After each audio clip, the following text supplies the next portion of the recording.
everyone, welcome back to our chemistry lesson. In this video, we are going to look at chapter Chemical Bond.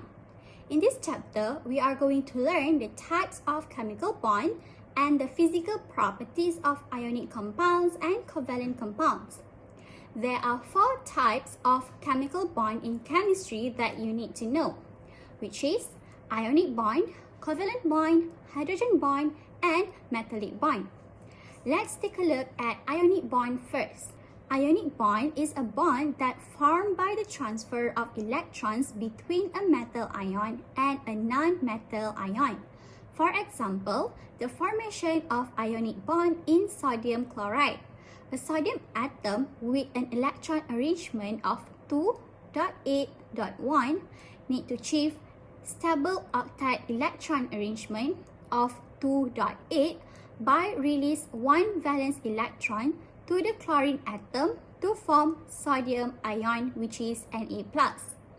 And for chlorine atom with an electron arrangement, achieve the stable octet electron arrangement of 2.8.8 when it accepts one electron from a sodium atom to form a chloride ion. Now, sodium ion and chloride ion with opposite charge are attracted to each other by strong electrostatic force of attraction, forming the ionic bond. Next, covalent bond is a bond that forms when non-metal atoms share their electrons to achieve stable duplex or octet arrangement. There are 3 types of covalent bonds, which is single bond, double bond, and triple bond, depending on the number of pairs of electrons shared between 2 atoms. Single bond form when an atom shares a pair of electrons between 2 atoms. For example, chlorine molecule. A chlorine atom needs to share one electron to achieve the stable duplex electron arrangement. So, each chlorine atom will contribute one valence electron to be shared between 2 chlorine atoms. And for double bond, it is formed when atoms share 2 pairs electron between 2 atoms.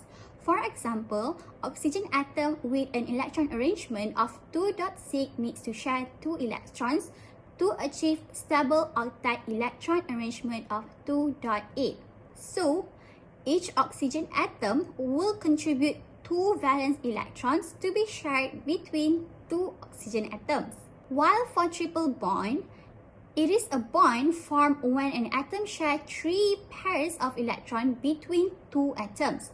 For example, a nitrogen atom with an electron arrangement of 2.5 will contribute 3 valence electrons to be shared between 2 nitrogen atoms to achieve the stable octet electron of 2.8. Thus, the sharing of 3 pairs of electrons will result in the formation of triple bond in a nitrogen molecule.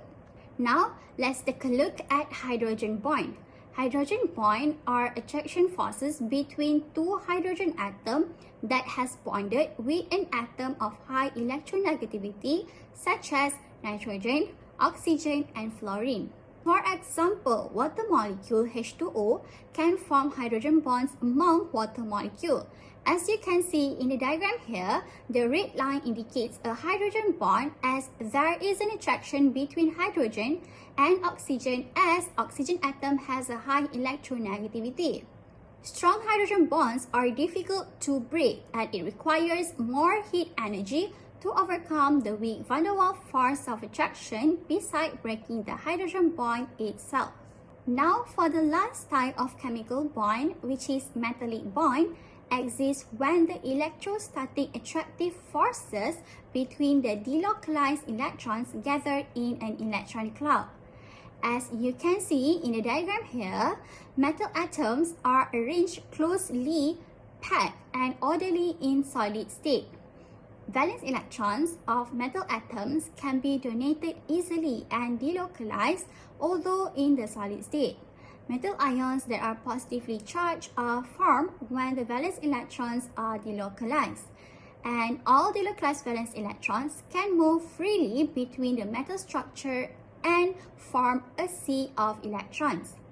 Electrostatic attraction force between the sea of electrons and the positively charged metal ions will form the metallic bond.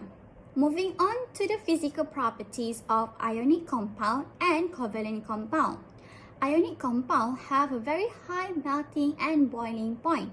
This is because the electrostatic force of attraction between oppositely charged ions in ionic compound is very strong.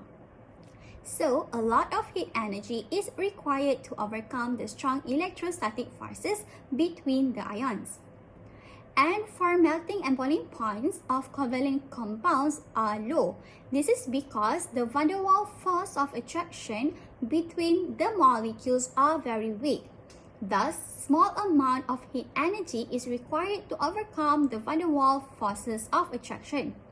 For the solubility, ionic compounds are soluble in water because water can form bonds with the ions, and ionic compounds are insoluble in organic solvent because ions cannot form bonds with organic solvent. For covalent compounds, they are insoluble in water because covalent compounds cannot form bonds with water. But covalent compounds are soluble in organic solvent because similar types of intermolecular forces of attraction are formed between the covalent molecules and the organic solvent molecules. Now for the last part, we are going to look at the property of electrical conductivity. All ionic compounds can conduct electricity in the molten state and in aqueous solution because they have a charged ions that can move freely, and ionic compounds in the solid state do not conduct electricity because the ions are held by a strong electrostatic force of attraction. Therefore, they are not free to move. For covalent compounds, they do not conduct electricity in any state because they consist of molecules, and this means that they do not have a freely moving charged ions. But some covalent compounds such as ammonia and hydrogen chloride can conduct electricity in aqueous solution. This is because they can dissociate into ions when dissolved in water. And I think that is all for our lesson today. We have learned the types of chemical bonds and the physical property of ionic and covalent compounds. And see you guys in the next lesson. Thank you and bye!